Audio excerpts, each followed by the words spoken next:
Wah, tuh sebentar, terputus. Iya Pak, mohon maaf Pak.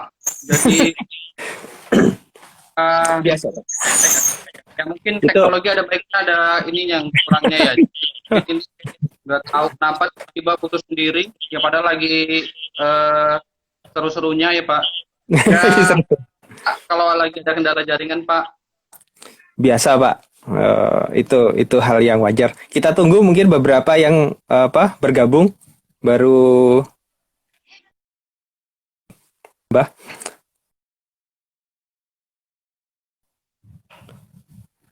Kalau di Instagram nih bisa nggak ya diturunkan kualitas videonya supaya yang terkirim tidak terlalu berat? Kalau saya record sih pakai aplikasi aplikasi yang kemarin saya kirim ke dipakai di recorder Iya. itu. Cuma saya ambilnya yang 480 sih Pak. Ini buat Oh, untuk record. recording mungkin nggak ada masalah koneksinya. Baik, mungkin saya lanjutkan yang tadi, Pak. Baik, terima kasih Pak Eko. Terima kasih FKM Unwir, luar biasa. Ini kali pertama saya ikut IG Live, belum pernah sebelumnya sama sekali. Selama ini lebih banyak mungkin di radio, di televisi, dan lain sebagainya. Mungkin ya sebagai pengalaman pertama segala sesuatu pasti ada yang pertama, selalu selalu ada yang pertama, harus ada selalu awal, pasti ada awalnya. Nah, hari ini seperti yang kemarin kita, oh ya sebentar, tadi sempat disinggung tentang pendidikan. Saya mungkin sebagai bagian dari apa ya, bagian dari mungkin kalau ada mahasiswa mungkin bisa ini mau dicontoh terserah, nggak juga nggak apa-apa gitu. Kalau mau dilihat jalan sekolah saya ini, saya nggak pernah sekolah saya tadi yang bapak bilang kemana-mana gitu kan. Nah, jadi ada sekolahnya di Binus itu informatika. Ini beberapa ada mahasiswa saya ini yang gabung ini kayaknya sudah sangat paham ini. Nah, ada sekolah saya berpindah-pindah, berpindah-pindah, berganti-ganti. Saya praktis sekolah itu hanya SMA yang nggak berpindah. Dari SD, dari TK sampai kuliah, bahkan sampai S3 pun pindah-pindah. Eh, Kenapa ini terjadi? Karena pada awalnya saya tidak tahu saya harus kemana. Sehingga, wah kayaknya yang sedang tren komputer. Makanya saya udahlah ambil komputer aja di BINUS. Nah sebelum itu padahal saya sekolah di Sekolah Tinggi Perpajakan Indonesia. Sempat ngerasain sekolah pajak. Selama kurang lebih 2 tahun saya tinggal. Akhirnya pindah ke BINUS, full di BINUS sampai selesai. Lepas dari BINUS, saya masuk ke MMUGM awalnya. Masuk MMUGM, begitu masuk MMUGM, kayaknya ada yang lebih menarik. Pindah ke Magister Akuntansi. Sampai di Magister Akuntansi, ya udahlah sampai selesai. Lepas dari itu, setelah itu selesai, malah sebelum selesai sih, akhir kurang lebih catur bulan terakhir pada waktu itu yang saya ingat karena itu sistemnya catur bulan, eh, dapat beasiswa untuk ke ITB elektro. Nah ini saya bilang yang kepleset tadi Pak, iseng berhadiah, ada tawaran, Tapi banyak iseng ya Pak ya. daftar. Ya kurang lebih seperti itu Pak kejadiannya ya. Akhirnya saya daftar, begitu daftar kok keterima, ya sudahlah bablas. Akhirnya kuliah itu Senin sampai Jumat saya ada di Bandung, Sabtu Minggu saya ada di Jogja. Itu yang terjadi selama 1 semester kurang lebih. Selesai, UGM-nya selesai, maksinya selesai, ITB-nya selesai. Dah, kemudian sempat ngerasain di universitas terbuka, cuma ya tidak saya lanjutkan sampai hari ini. Kemudian apalagi ya? Setelah itu ambil doktor di UI juga, dokternya bidang akuntansi, tapi saya pikir ini bukan jiwa saya gitu. Ini sehingga ya sudahlah saya harus lepaskan. Kemudian muncul bukan tawaran sih, lebih kepada begini. Saya menjadi hobi di bidang, saya menelusuri sebenarnya saya itu maunya di mana sih gitu. Saya adanya di mana? Apakah saya ini posisinya ada di mana? Saya pengen jadi apa gitu dalam beberapa tahun ke depan. Akhirnya saya telusuri mulai dari kecil, saya umur 3 tahun, TK dan lain sebagainya, ternyata ada satu benang merah, yaitu otomotif. Oke, otomotifnya yang mana? Saya senang ngajar, saya senang otomotif. Mau ngajar apa? Mau ngajar mesin, saya nggak ngerti. Bongkar-bongkar mesin, saya terima bongkar tapi tidak terima pasang, itu pasti. Saya Sama Pak. bongkar, terima bongkar, saya tidak terima pasang. Nah, kemudian, oke, nampaknya menyelamatkan jiwa orang, menyelamatkan jiwa sendiri itu jauh lebih baik.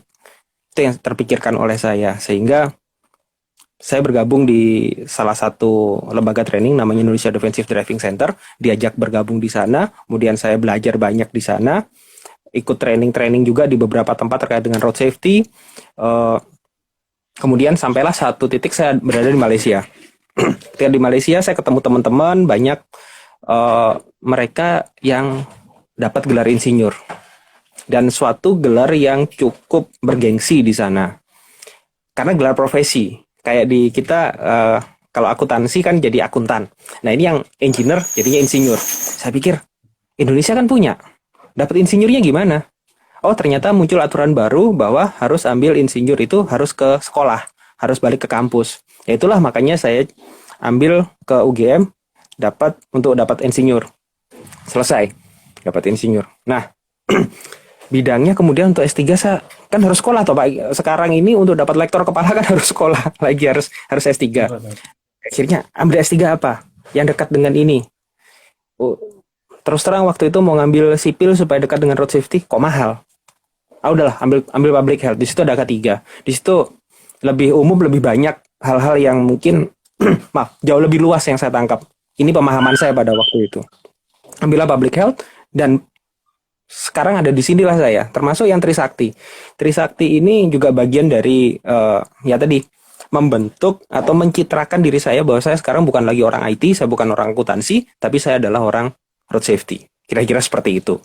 Itu selama ini. Nah, apa yang mau saya sampaikan, mau buat mahasiswa, mau buat siapapun, terutama mungkin mahasiswa yang mungkin ya sekarang di usia 20-an, supaya segera ketemu passionnya di mana. Begitu ketemu passionnya, baru nanti kita bisa menentukan sekolahnya di mana. Jadi ya sekolah itu nggak penting. Yang penting adalah punya cita-cita dulu. Kira-kira itu yang mau saya sampaikan terkait dengan, kalau mungkin ada yang bertanya, oh sekolahnya kok kesana kemari. Kok itu bagian dari pencitraan Pak, kurang lebih seperti itu. Caranya tapi banyak nih Pak. Ya terpaksa Pak, kalau mungkin dulu dari awal saya sudah tahu bahwa saya harus kemana, mungkin tidak akan lompat sana, coba sekolah di sini, sekolah di situ, enggak. Kurang lebih seperti itu. Itu kira-kira gambarannya. Kemudian kenapa waktu kemarin Pak Eko tanyakan tawarkan ke saya, ini enaknya kita pakai topik apa? Kenapa saya tawarkan salah satunya adalah dekatnya jarak tidak akan membuat aspal jadi lebih lunak. Saya pikir teman-teman Instagram Live apa yang nyebutnya ya? Kalau di radio biasanya kan ada sebutannya. Kalau di FKM Unwir untuk audiensnya ada sebutan khusus nggak Pak?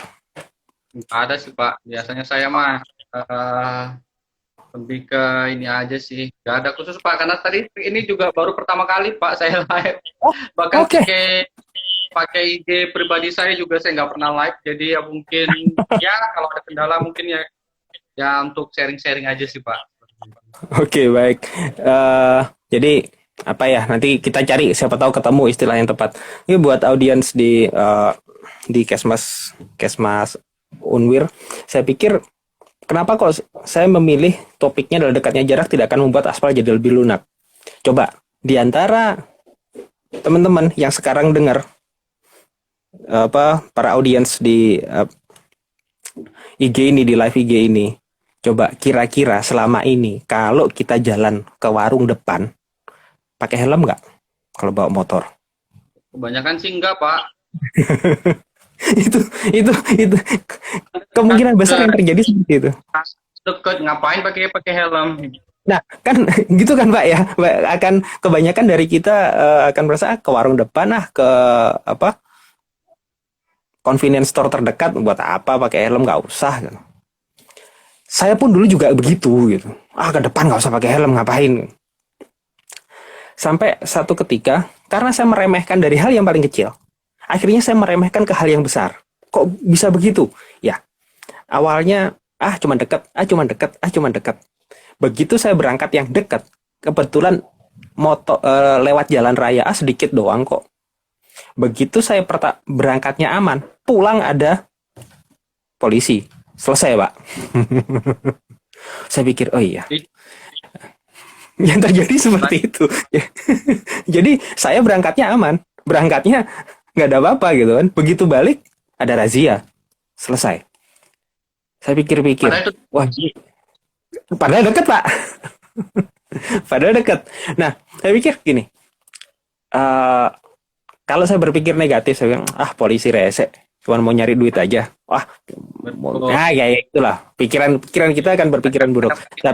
Mungkin pikirannya. Soalnya kadang-kadang Eh, ada yang apes juga mungkin Pak. Jadi pas mungkin lagi mohon maaf lagi papolnya lagi di warung lagi nih kok ada yang nggak pakai helm nih gitu nih. Padahal kan sebenarnya itu kewajiban ya. Mungkin papolnya sebenarnya berniat menegur mungkin ya. Tapi kenapa ini betul, masih dekat nggak perlu pakai helm?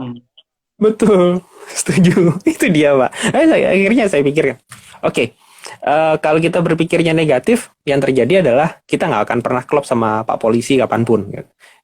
Meskipun Pak Polisinya benar, apa yang dilakukan, yang terjadi adalah kita akan tetap menyalahkan beliau. Oke, saya ubah mindset saya. Yang saya pikir adalah, Pak Polisi itu melakukan tugasnya. Apapun caranya, lupakan caranya. Tapi yang jelas adalah beliau tuh mengingatkan untuk supaya kita selamat gitu. Poinnya di selamatnya itu. Siapapun yang mengingatkan, entah itu Pak Polisinya, entah itu mungkin teman kita, keluarga kita, itu adalah bagian untuk menyelamatkan hidup kita. Salah satunya mengingatkan kita menggunakan helm. Itu yang jadi pemikiran saya. Dan saya ingat para bijak, para ahli, para sesepuh bilang bahwa kalau kita yang bisa kita ubah itu adalah diri kita. Kita nggak mungkin ngubah Pak Polisinya. Kita nggak mungkin ngubah yang lain. Yang bisa kita ubah adalah diri kita sendiri. Oke, yang bisa saya lakukan adalah kalau gitu adalah tetap pakai helm. Toh ini untuk menyelamatkan saya dan keluarga saya. Akhirnya terbawa dari yang tadinya saya menyepelekan pakai helm, kemudian dapat pengalaman buruk. Yang terjadi adalah saya balik. Saya yang harus berubah sehingga keluarga saya pun ikut jadi berubah. Boleh percaya, boleh tidak, anak saya usia 3 tahun, kalau saya ajak naik motor, yang terjadi adalah dia minta pakai helm. Itu, Pak. Anak usia 3 tahun. Sejak usia 2 tahun setengah, itu kalau lihat bapaknya pergi keluarin motor, pasti akan bilang helm. Naik ke atas mobil, minta sabuk. Itu yang terjadi. Akhirnya, ya, jadi kebiasaan yang terbiasa bukan hanya saya, tapi juga kepada keluarga saya. Saya harus juga bisa menjadi contoh. Kenapa? Kalau saya tidak bisa menjadi contoh, yang terjadi, ya, yang terjadi adalah keluarga saya pun tidak akan bisa mengikuti, tidak akan bisa sampai kepada, ya, saya juga harus bertindak aman, saya bertindak selamat. Kan anak-anak terutama, mereka akan melihat contohnya dulu mana. Masa bapak saya merintah saya pakai helm, saya sendiri nggak pakai merintah saya pakai helm, ternyata bapak nggak pakai helm. Nah, kan suatu hal yang tidak bagus juga. Itu kira-kira poinnya. Sehingga kenapa ini jadi menarik adalah sebenarnya ini sindirannya bahwa kita tuh sebenarnya mau jarak berapapun, kita kan nyari aman, kita nyari selamat. Kita nggak tahu sebenarnya apa yang akan terjadi selanjutnya. Masih mending tadi itu ketemunya Pak Polisi, ditegur, Pak. Lah kalau langsung kepleset, aspalnya kan nggak jadi. Kalau saya biasanya kadang-kadang ada ayam, ada bebek, kucing yang tiba-tiba lewat, jadi kagok gitu. Betul, Pak. Itu dia. Kan kagok kan, kita bisa manuver kita jadi salah. Bisa kemudian malah kita jadi yang berbahaya. Begitu kan, Pak ya? Seperti itu kira-kira. Ya kalau ada yang mau ditanyakan boleh loh, yang lainnya langsung ketik di komen, nanti mungkin bisa Betul, kita sharing. Ini santai aja sebenarnya. Tapi itu Pak, kendalanya apa ya Pak? Kenapa ya kau kebanyakan itu susah banget ya untuk milenial, anak-anak muda sekarang ya. Kan sekarang mereka istilahnya generasi milenial, Gen Z gitu ya. Jadi kenapa sih kok deket kalau saya biasa kadang-kadang nanya mahasiswa saya, aja Pak deket juga, ngapain juga pakai helm gitu kan. Alah di ke warung doang Pak, nggak ada Pak Pol gitu kan. Jadi ya apalagi kadang-kadang gak enak, Pak, ditegur orang deket-deket kok pakai helm gitu tuh Pak, kadang kebanyakan juga. Tahun 2005, Pak. Ini sharing saja tahun 2005 yang sudah menerapkan menyalakan headlamp itu adalah baru Jawa Timur untuk sepeda motor. Kemudian di tahun 2007 ada motor yang masuk dari Malaysia itu sudah headlampnya sudah nyala, di Indonesia dimodifikasi supaya pakai saklar. Nah, apa yang saya lakukan pada waktu itu? Yang saya lakukan adalah saya cari berita tentang penggunaan lampu headlamp nyala siang hari. Saya potong itu, waktu itu saya ingat betul, ambil dari pos kota, ada beritanya dari pos kota. Saya potong, saya fotokopi. Saya bawa kemanapun saya pergi. Kemudian kalau saya jalan, saya sudah nyalakan lampu depan motor saya. Begitu saya nyalakan, nanti di jalan orang teriak, Pak lampu, Mas lampu. Ya, paling saya minggir, ntar saya kasih ini brosur fotokopiannya, saya lanjut jalan. Itu yang terjadi. Tidak mudah, sepanjang jalan pun diteriakin orang. Bahkan waktu saya bawa motor Bekasi sampai ke Jogja, itu juga diteriakin orang. Wah lampu, lampu, lampu, lampu. Gitu. Siang hari kan jalannya. Tapi ya itulah, itu bagian dari ya sharing sih sebenarnya. Saya nggak ngajarin, banyak orang lebih pintar daripada saya. Saya ini apalah, saya barusan belajar tentang hal ini. Kurang lebih gitu, Pak. Ayo mungkin Kalau teman-teman. dari psikologis gimana Pak? Dari sisi psikologis mungkin kan biasa kan kalau remaja itu kan gimana ya, kalau diceng-cengin ya istilahnya ya, diceng-cengin temennya, kamu gitu aja deket-deket jadi pakai helm gitu ya. Jadi apa kan panas gitu Pak. Saya dulu waktu muda soalnya gitu ya, walaupun sekarang masih muda ya. Jadi itu diceng-cengin gitu. Ya. Betul, Pak. Dari ilmu psikologi, saya bukan orang psikologi, tapi setidak-tidaknya begini. Kalau dari beberapa eh, apa namanya, dari beberapa paper dan lain sebagainya sempat saya baca, dalam selama ini saya coba mendekati tentang konteks perubahan behavioral change di road safety ini. Saya lebih tertarik kepada hal itu dan sekarang mengarah kepada gamification atau tentang game di bidang road safety. Behavioral change-nya mungkin saya yakin Bapak juga cukup familiar. Saya yakin juga teman-teman audiens juga familiar dengan beberapa model model tentang perubahan perilaku. Contoh, mohon maaf, saya berbicara agak mungkin sedikit berat, sedikit aja, bahwa ada beberapa teori terkait dengan hal tersebut. Bahwa perubahan perilaku itu dipengaruhi antara lain, kalau kita melihat kepada teori planned behavior, mungkin Bapak sangat paham dengan hal tersebut, TPB itu akan dipengaruhi oleh 3. Orang berperilaku itu dipengaruhi oleh 3. Attitude, sikap. Yang kedua itu adalah norma subjektif. Dan yang ketiga itu adalah control belief. Yang pertama, attitude, sikap. Kalau sikapnya adalah berpikir, mau ke depan nggak pakai helm juga nggak apa-apa kok. Ke depan itu toh juga nggak akan ada polisi. Nah itu mempengaruhi apakah dia akan beneran nanti menggunakan helm atau tidak. Yang kedua adalah normal subjektif itu tadi. Nah tadi Pak yang Bapak bilang, teman-teman, ya kan? Teman-teman, misalkan teman-temannya bilang, cuman ke depan doang, masa pakai helm. hal tersebut yang akhirnya juga mempengaruhi itu. Yang kedua, yang ketiga itu control belief, kemampuan dirinya sendiri, kemampuan kitanya sendiri sebagai orang, sebagai manusia memutuskan mau pakai helm atau enggak.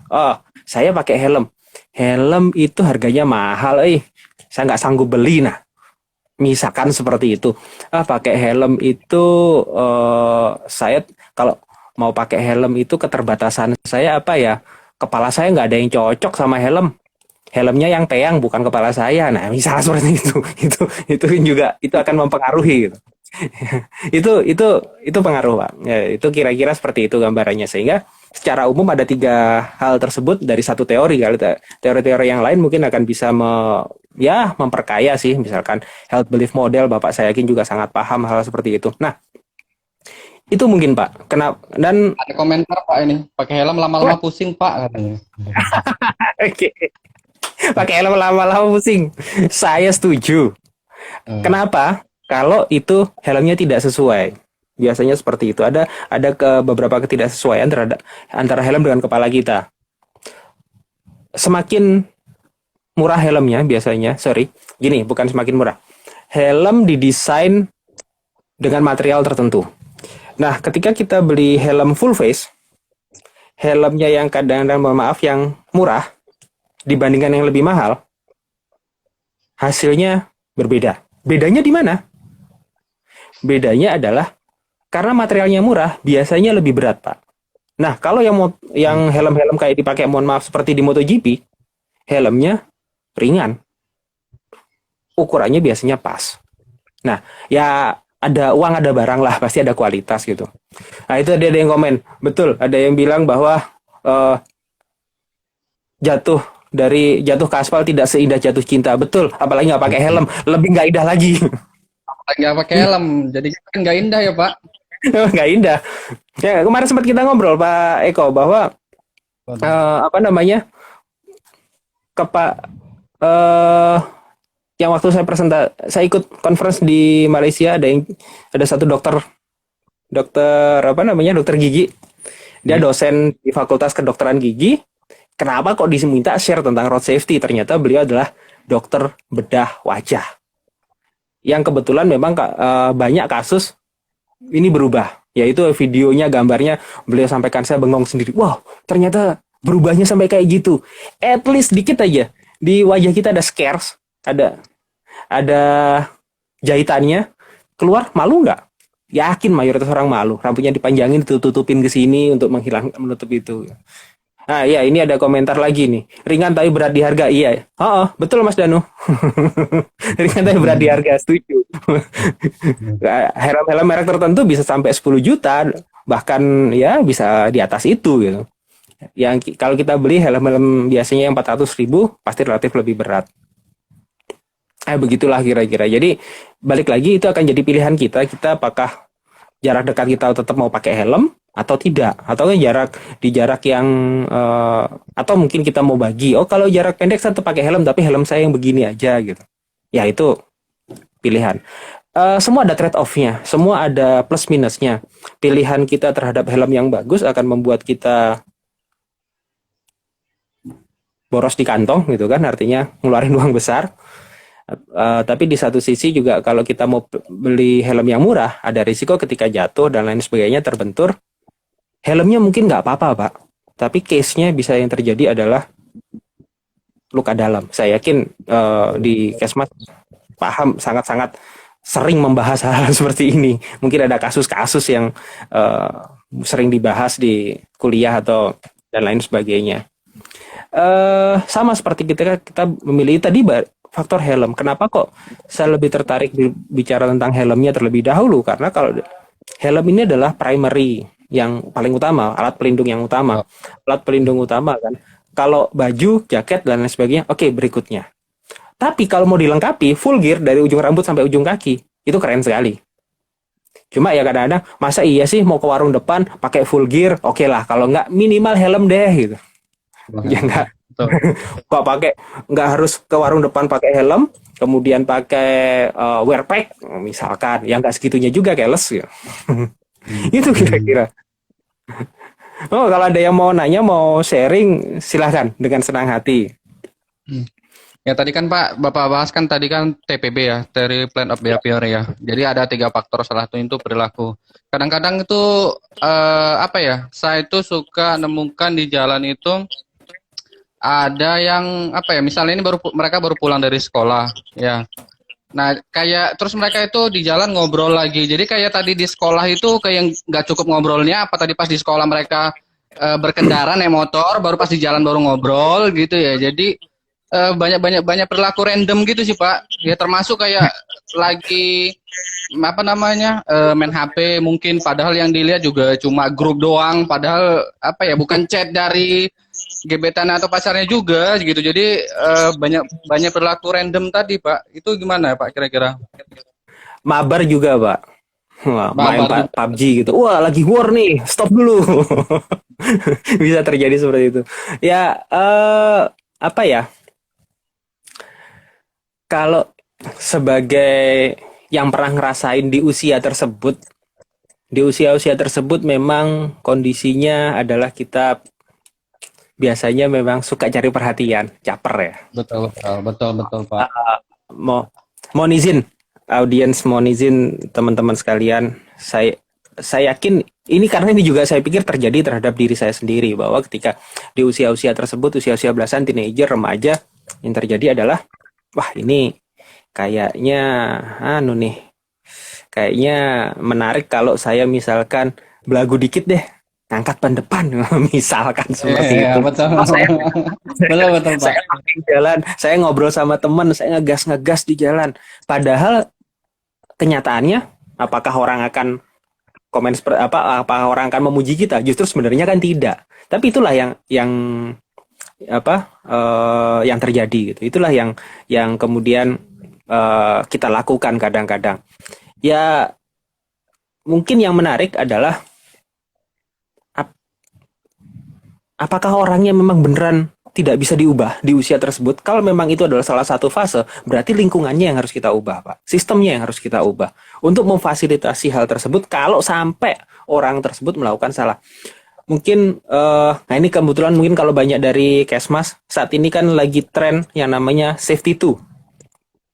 Safety two itu kalau tidak salah yang saya pahami dari Holnagel, beliau bilang bahwa konteksnya sekarang itu berbicaranya adalah berbicara kepada sistemnya. Kalau sampai orang tersebut melakukan kesalahan atau sistem tersebut melakukan kesalahan sehingga menyebabkan insiden dan lain sebagainya, apakah sistem tersebut punya cadangan, punya sistem berikutnya, sistem backup yang bisa mengamankan hal tersebut.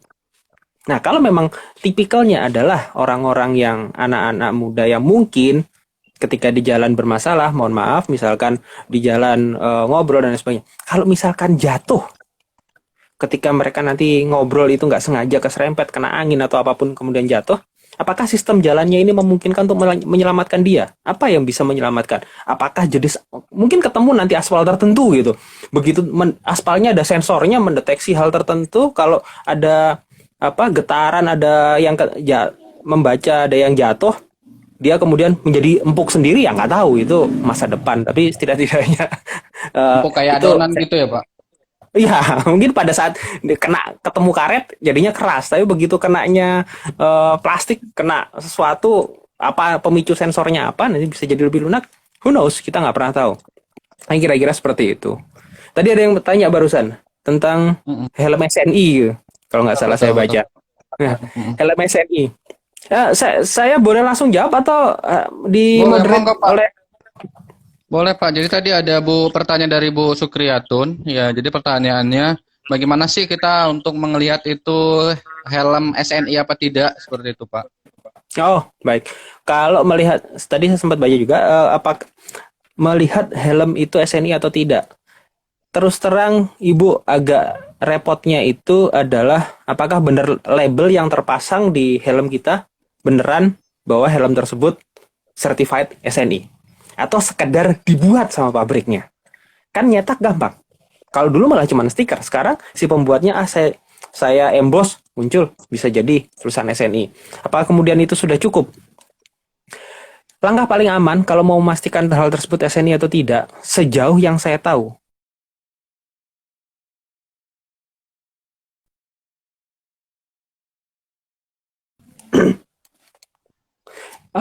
maaf, ada perusahaan-perusahaan sudah yang terdaftar helm merek ini uji SNI-nya seperti ini. Pernah mengalokkan uji SNI. Nah, itu dari dasar itu bisa digunakan sebagai acuan bahwa oke, yang mengeluarkan helm ini helmnya memang benar SNI. Nah, SNI-nya terus kenapa kalau helm dari luar kita bawa kok nggak boleh? Karena nggak ada SNI-nya. Lu kan sertifikatnya lebih bagus dibandingkan sertifikatnya lebih bagus dibandingkan di Indonesia. Misalkan ada yang membahas seperti itu. Nah, Tapi saya pernah beli, Pak. Maaf, Pak. Jadi saya pernah ya ngeliat helm nih 50.000, tapi situ ada stikernya SNI. Kira-kira ada kemungkinan nggak sih, Pak, produsen itu juga nakal? Jadi itu harga 50.000 tapi SNI gitu, Pak. Jadi beneran SNI nggak ya itu kira-kira itu? ini terus terang Pak, saya nggak tahu prosesnya. Apakah memang benar itu terjadi seperti itu, maksudnya memang benar-benar itu SNI atau cuma label SNI. Nah, ngeceknya ya tadi, kita cari daftar perusahaannya, biasanya sih memang perusahaan-perusahaan besar. Nah, ini helm yang kita beli seharga 50.000 tadi, buatan mana sih pabriknya? Ada informasinya tidak? Kalau memang ada informasinya, ya kita tinggal teruskan saja. Oke, informasinya ini dari perusahaan ini. Perusahaan ini pernah uji SNI enggak? Itu kita bisa cari seperti itu. Nah, balik lagi, kenapa kalau dari luar misalkan kita bawa helm kok nggak boleh beredar di Indonesia, nggak boleh dipakai? SNI-nya itu begini, Pak. Tujuannya adalah maaf, standar ujinya bisa saja berbeda. Bisa jadi yang dari luar lebih bagus, bisa jadi tidak. Tapi yang pasti satu adalah untuk melindungi industri di Indonesia. Itu yang saya pahami.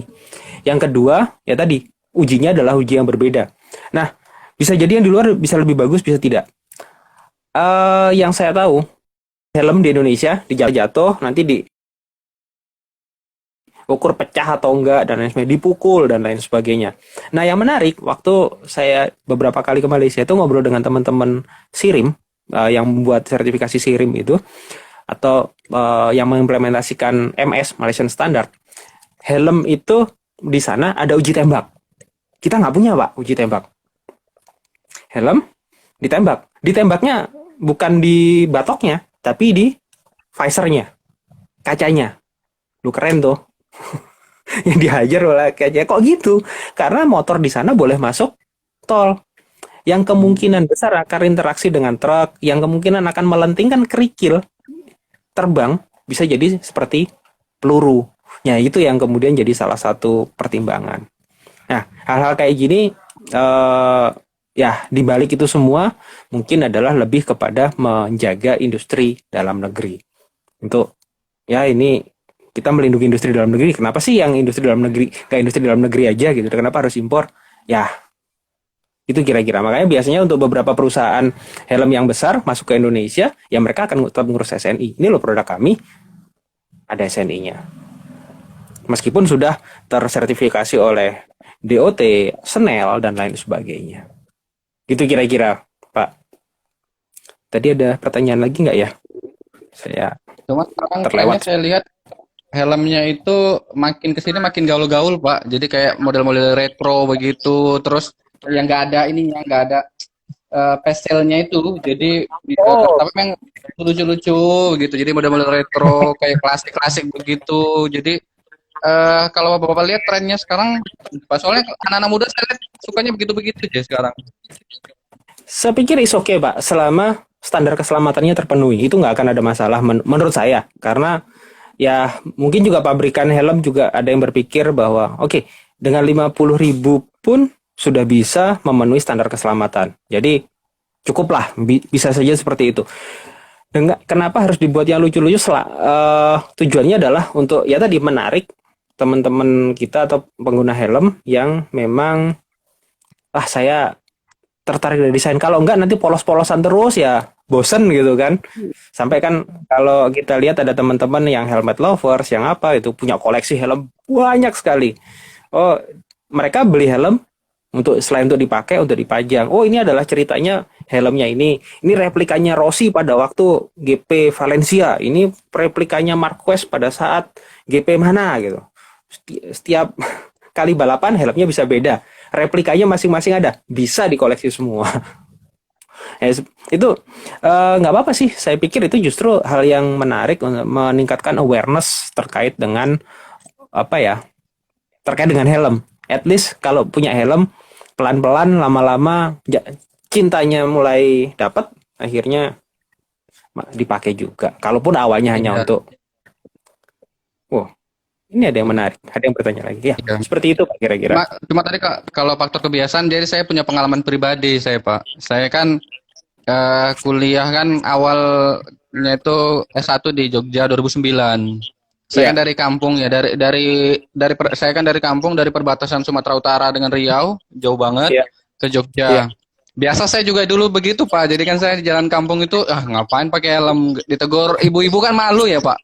Ya lagian kan di kampung jadi ya nggak terlalu lah begitu. Nah kebetulan saya tinggal itu kan orang tua saya tinggalnya di perusahaan perkebunan kelapa sawit. Jadi memang kebanyakan jalannya itu belum aspal, tapi apa namanya padatan begitulah, padatan tanah. Jadi memang sangat tidak ada sekali yang pakai helm di daerah saya. Nah, pas saya ke Jogja itu Iya. saya kan mungkin bawa-bawa karena kan udah dari kecil ya Pak. Jadi ke bawa-bawa gitu. Nah, awalnya memang tadi tuh beberapa kali saya kena tilang gitu ya. Jadi mungkin karena tadi tetap ngeyel gitu ya. Tetap Iya. ngeyel. Nah, terus yang bikin saya ini tuh tadi karena beberapa kali kena tilang, jadi baru keluar dikit kan, kalau di Jogja kan keluar dikit tuh udah banyak polisinya. Jadi apa ya, mungkin awalnya keterpaksaan tadi sih Pak, keterpaksaan lama-lama ya sekarang pelan-pelan memang ya Terbiasa. sudah terbiasa pelan-pelan gitu tadi cerita saya. Mungkin ini ada yang Hmm. bertanya, kita ke pertanyaan Boleh, boleh Pak. ya Pak? Boleh, Pak. Ada Ahdiatul bertanya, ini kebetulan mahasiswa saya semester 2.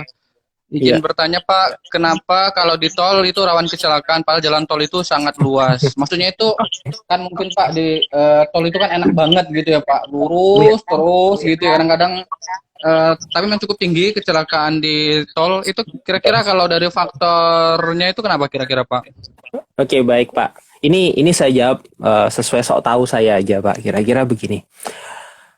eh Ketika kita melihat jalan tol yang lengang, udahlah semua mobil minggir.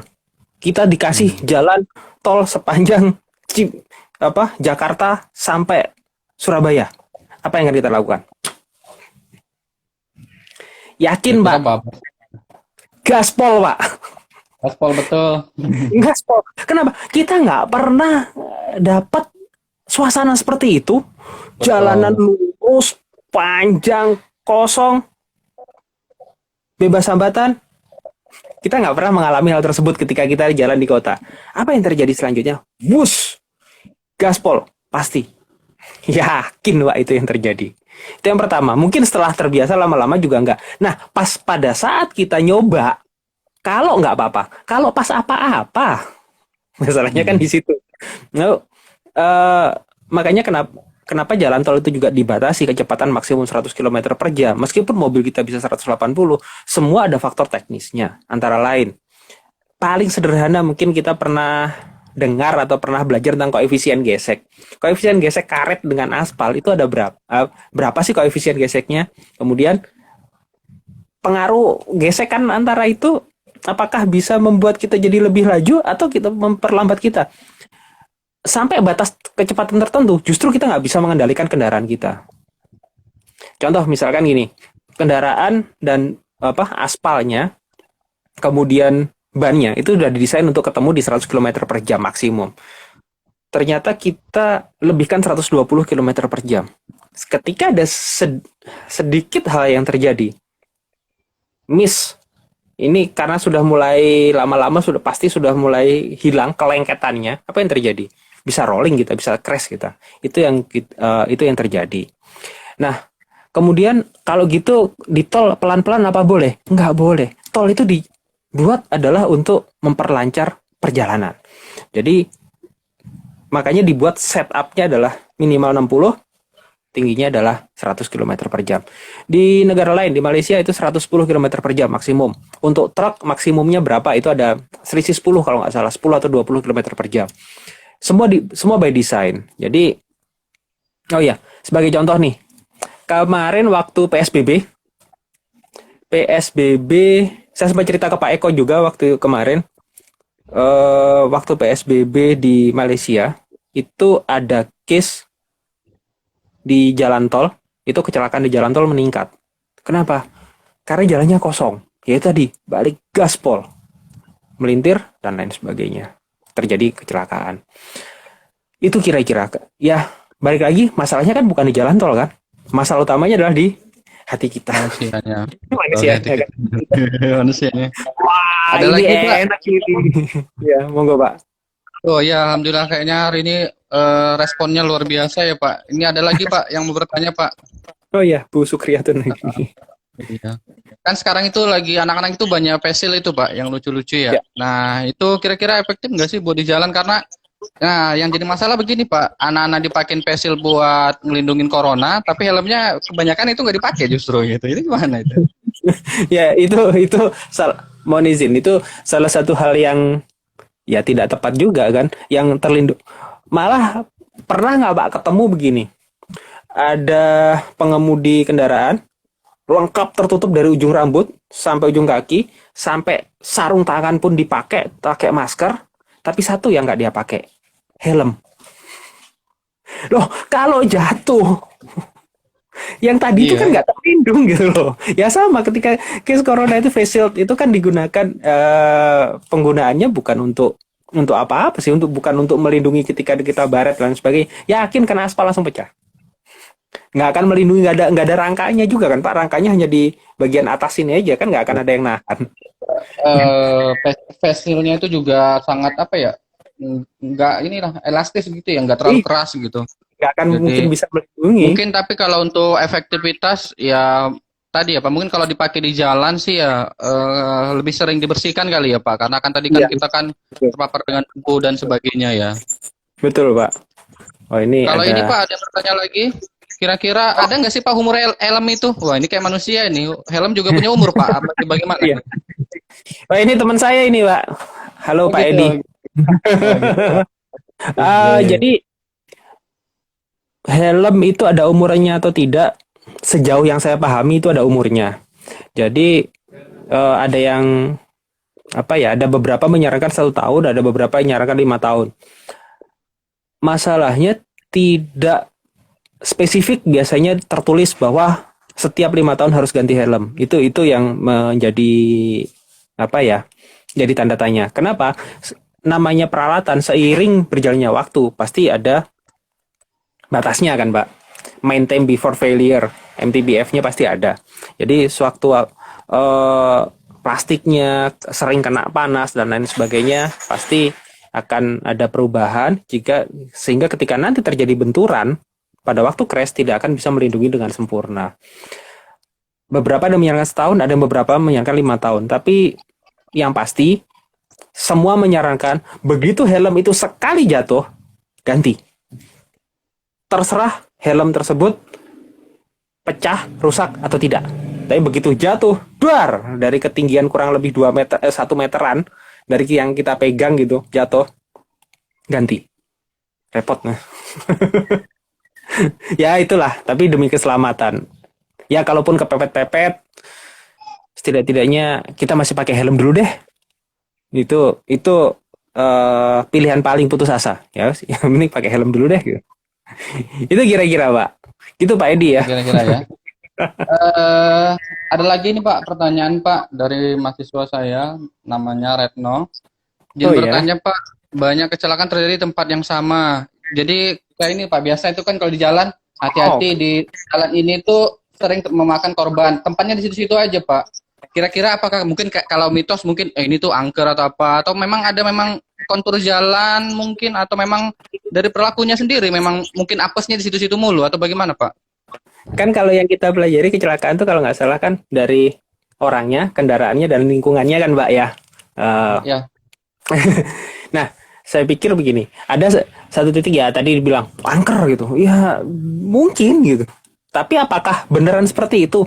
Ntar dulu, sebelum sampai ke kita berbicara yang angker, contoh sederhana saja. Ada satu titik jalanan sering terjadi kecelakaan. Gara-garanya satu, area tersebut adalah blind spot. Blind spot misalnya tikungannya itu tidak terlihat. Sedangkan tuh tanjakan apa belok itu habis belok langsung nanjak atau habis belok langsung turun gitu. Nah ini juga salah satu hal, kan kita nggak bisa ngubah Pak. Itu ya, kondisi jalannya memang sudah seperti itu. Sehingga blind spot itu akan tetap ada di situ. Blind spotnya sudah tetap ada di situ sehingga bagi orang yang tidak aware terhadap kondisi jalan situ, yang mungkin akan tetap gas gas tinggi. Contoh beberapa kali itu muncul ada jalur yang ke mana Cipatuh apa Cipatujah atau daerah-daerah ke selatan ke daerah-daerah Garut. Itu ada satu jalur yang jalanannya nanjak, kemudian ujungnya tiba-tiba belok ke kanan. Nah, jalanannya menggoda untuk high speed. Begitu gas sampai ujung jalan, ternyata jalannya belok kanan. Akhirnya yang terjadi bablas jam. Kok berulang kali terjadi? Karena satu biasanya kita nggak familiar. Kedua, kurangnya informasi bahwa jalan situ hati-hati. Ketiga, kitanya sendiri kadang-kadang udah dikasih rambu lalu lintas, nggak peduli. Rambu lalu lintas itu apa sih artinya? Bisa terjadi kayak gitu, Pak. Jujur aja, berapa orang yang benar-benar belajar tentang berlalu lintas sebelum ambil SIM? Itu salah Oh, satunya. ya. Berapa orang yang paham rambu lalu lintas? Oh, pernah ada case begini, Pak. Boleh percaya, boleh enggak? Audiens IG Live Unwir. Eh, ada kejadian, saya dibonceng teman. Teman ini kebetulan memang bukan orang yang ahli di dalam konteks mengemudi dan lain sebagainya. Jalan. Mau belok kanan nih. Dia udah nyalakan lampu sen ke kanan. Apa bilangnya ke saya di belakang? Tangan dong. Apa suruh? Tetap tangan itu Pak, itu yang paling rambu-rambu paling ini nih. Rambu-rambu paling Jadi efektif itu daripada lampu sen. lampu sennya sudah nyala, tangannya juga suruh harus begitu. Ini salah satu apa namanya? Mohon maaf, bisa dibilang apakah dibilang benar atau enggak? Saya melihatnya begini. Dari satu sisi ya tidak seharusnya pakai tangan lagi gitu kan. Yang kedua, tidak yang kedua adalah kalau berpikir positif, ya kali aja orang nggak ngerti lampu sen. Ntar dikasih sen kanan, orangnya mikir, wah jangan-jangan ini beloknya ntar ke kiri. Nah ini jadi masalah baru. Gitu. Sehingga tetap harus kasih tangan. Ngertinya tangan bukan lampu sen. Gitu kira-kira, Pak. Oke, ini sangat menarik ya Pak ya. Soalnya mungkin kalau kita bahas mungkin multifaktor ya Pak. Sangat banyak sekali faktor-faktor terjadinya kecelakaan lalu lintas tadi ya Pak. Mungkin ini Iya, ada beberapa Pak sebelum kita akhiri karena memang kita hari ini ya. iya.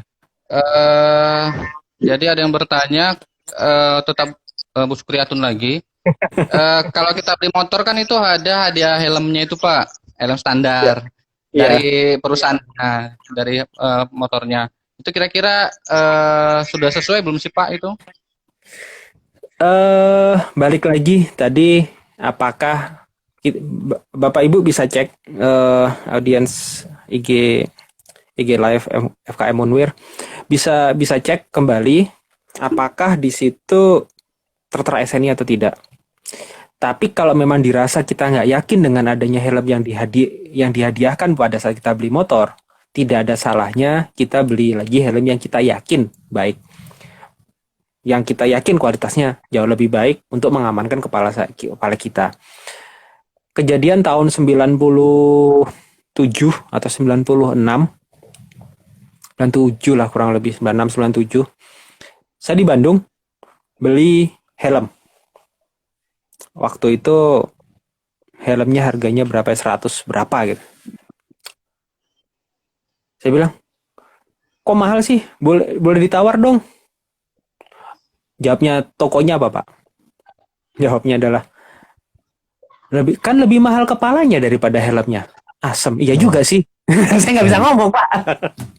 itu, itu jadi Bu Supriyatun mungkin kalau berpikir bahwa Ibu rasa bahwa helm yang Ibu dapatkan kayaknya kok helmnya nggak meyakinkan buat saya, ya udah jangan dipakai.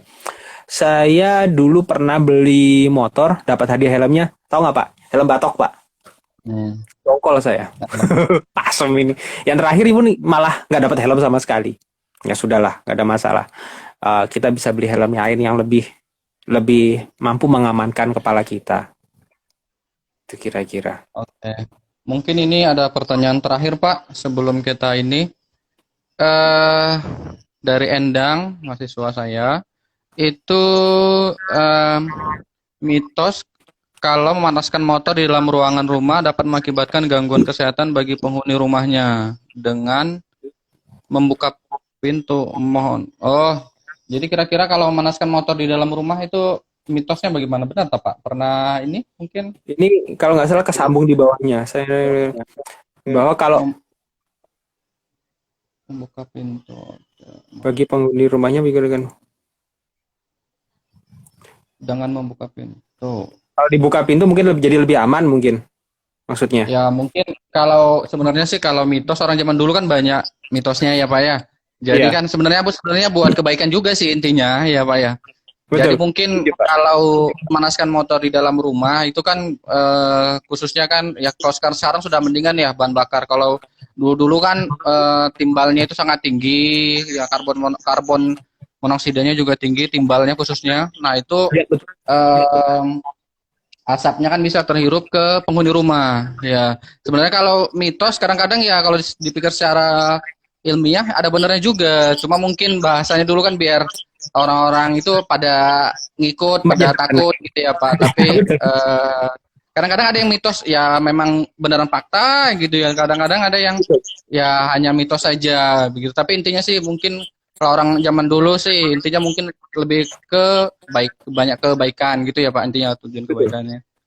Betul, Pak. Saya sangat setuju itu bahwa apa namanya? Tadi pastinya CO2-nya kan meningkat kalau di dalam rumah kemudian dinyalakan. Yang mending keluarkan dulu baru di starter di luar. Kecuali rumah kita punya ada selang khusus kita buatkan. Jadi pada saat Oh, nanti manasin itu selangnya taruh di knalpot starter. Jadi asapnya tetap terbuang keluar. Saya setuju, Pak. Yang di bengkel aja saya ingat betul terutama dulu zaman masih ada motor 2 tak itu pasti ada belalainya selang yang dipasang ke knalpot saat di starter ya untuk membuang asapnya pergi. Itu oh. udah SOP. Kemudian ya, oh ini ada lagi Pak sepertinya. Oke, ya. Ya apa namanya? Ya ini untuk pertanyaannya mohon maaf ya. Jadi ini yang terakhir. Ya, sebenarnya kalau tadi ini karena kita sharing-sharing santai, jadi mungkin kalau ini mungkin waktunya bisa sangat panjang dan banyak faktor tadi ya. Cuma mungkin Ya, karena memang ya. kita juga eh karena dari acara tadi sampai jam 11, nanti mungkin kita ini untuk pertanyaan terakhir ya. Ini dari ya dari Uus lah kurang lebih. Pak, kan ada tuh mobil yang lampunya tiba-tiba cahayanya terang, tiba-tiba bikin silau. Sebenarnya itu gunanya buat apa ya Pak? Padahal kan itu mengganggu pengendaraan khususnya pengendara motor. Sekarang itu lagi ini Pak trennya yang lampu tembak warna putih begitu Pak itu kebanyakan itu Oh, yang krim. eh, Oke. betul betul betul. Itu kadang-kadang saya juga gimana ya Pak suka sebel juga gitu karena memang apa ya mengganggu gitu karena yang lampu tadi tuh nggak standar yang kuning gitu jadi memang lampunya putih dan itu kalau menyorot itu kan ya lebih silau ya lebih lebih lebih sakit mata gitulah kira-kira gimana Betul. Pak? Beberapa teman yang memasang lampu tambahan untuk apa bertujuan adalah untuk mendapatkan cahaya yang lebih banyak sehingga bisa melihat jalanan jadi lebih baik lagi, lebih luas lagi. Hanya saja masalahnya adalah pengaturannya, tinggi rendahnya ini yang kadang-kadang tidak diatur dengan baik. Sebenarnya sudah ada aturannya, semua sudah ada ukurannya. Kita bisa mengacu di peraturan pemerintah nomor 55 tahun 2012 kalau nggak salah. 2012 benar Pak. PP nomor 55 tentang kendaraan bermotor. Jadi ukuran lampu depan itu berapa sih? Kalau kita nambah lampu boleh nggak sih? Nah, itu ada di situ semua. Ketinggiannya berapa? Itu sudah ada aturannya di situ. Yang pasti kalau bawaan pabrik itu semua pasti sudah comply dengan aturan tersebut. Dengan sudah comply dengan aturan tersebut artinya sudah layak jalan. Ada yang namanya layak jalan, roadworthiness, ada satu lagi namanya crashworthiness. Nanti kapan-kapan kita mungkin sharing terkait dengan hal tersebut. Roadworthiness artinya kendaraan layak jalan. Ketika digunakan dengan kondisi normal tidak akan mengganggu pengguna jalan lain. Problemnya adalah kita kadang di jalan itu suka memodifikasi kendaraan. Nah, apakah kemudian modifikasi tersebut sesuai atau tidak dengan aturan yang ada? Nah, itu adalah hal yang berbeda lagi gitu. Banyak dari kita, pokoknya saya sukanya begini, saya pasang, mengganggu orang lain atau enggak ada urusan. Itu problemnya. Itu sejauh yang saya pahami sih. Gitu kira-kira, Pak. Jadi Oke. kalau yang ini tadi saya pikir ya kalau kita merasa terganggu sebenarnya ya berarti kemungkinan besar modifikasinya yang tidak pas. Gitu, Pak. Oke. Ya, ini sangat seru sekali ya Pak. Kalau kita ngobrol tentang safety riding, eh, apa ya? Mungkin kalau Bapak yang lebih banyak pengalaman khususnya konsen di bidang ini, kalau saya mungkin baru setahun 2 tahun ini sih Pak. Jadi memang sejak kuliah terakhir dan sekarang memang lagi ini, mungkin kalau Bapak lebih banyak konsennya di sini, mungkin lebih banyak bakal yang kita bahas. Cuma Sip. memang karena keterbatasan waktu, mungkin next time Pak kita bisa atur agendanya lagi. Soalnya ini Siap. melihat dari animo dan responnya memang sangat baik sekali, ya. Mungkin karena memang apa ya? Kalau sekarang kayak yang lagi viral tuh Pak, film Tilik gitu ya, yang sekarang lagi viral film Tilik ya. Iya, Nah, iya. kayaknya ini mungkin ya kok saya banget gue banget gitu ya. Jadi kok nggak pakai helm yang Pak bilang tadi kok ya saya banget gitu ya. Jadi mungkin ya mudah-mudahan sharing hari ini bisa bermanfaat. Mungkin terakhir Pak, closing statement Pak dan pesan-pesan buat generasi muda dan milenial ini apa sih Pak kira-kira? Baik, Pak. Sesuai dengan tema kita hari ini, bahwa dekatnya jarak tidak akan membuat aspal jadi lebih lunak, bahwa setidak-tidaknya begini, kita bisa lakukan satu hal yang paling sederhana, dimulai dari kita sendiri, dan kapan melakukannya adalah sekarang, yaitu dengan kita menggunakan helm sedekat apapun jarak. Ya bukan berarti bahwa kalau tetangga sebelah rumah terus kemudian juga pakai helm, enggak seperti itu. Tapi setidaknya kita menggunakan kendaraan, gunakan helm. Itu kira-kira yang paling sederhana bisa kita lakukan. Terima kasih. Oke. Ya, itu untuk hari ini. Ya, silakan yang audiens ya. Itu jadi untuk ketentuannya adalah silakan mengisi link presensi yang ada saya kirim barusan berikut ini. Silakan di screenshot saja, nanti tinggal diklik di apa namanya di browsernya. Jadi ada dua, ada presensi dan ada kami harapkan mengisi kuesioner khususnya untuk partisipasi hari ini. Ya, dan evaluasi kami ke depannya. Kemudian nanti setelah itu diharapkan teman-teman sharing tentang kegiatan hari ini. Ya, boleh tentang safety riding, boleh ngambil dari internet juga boleh tentang misalnya artikel, kemudian di screenshot tentang kecelakaan lalu lintas atau tentang safety riding, kemudian di apa namanya bisa atau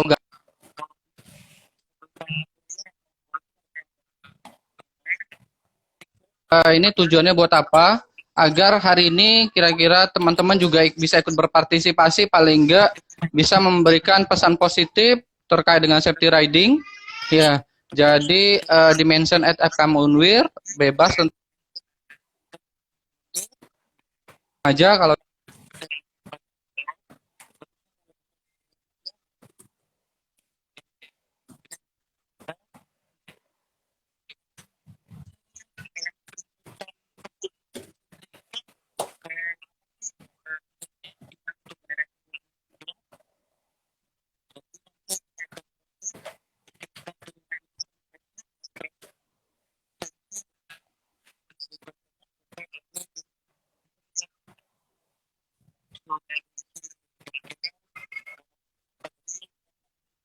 buat menyampaikan pesan-pesan positif. Mungkin next time nanti kita bisa sharing lagi karena tadi sangat banyak sekali multifaktor terkait dengan safety riding dan kecelakaan lalu lintas. Jadi mungkin nanti kita bisa sharing next time ya, Pak Aryan ya. Baik, Pak. Oke. Baik. Terima kasih kepada Pak Rian atas kesempatannya untuk mengisi hari ini. Nanti kalau peserta yang masih kesulitan mengisi presensi bisa DM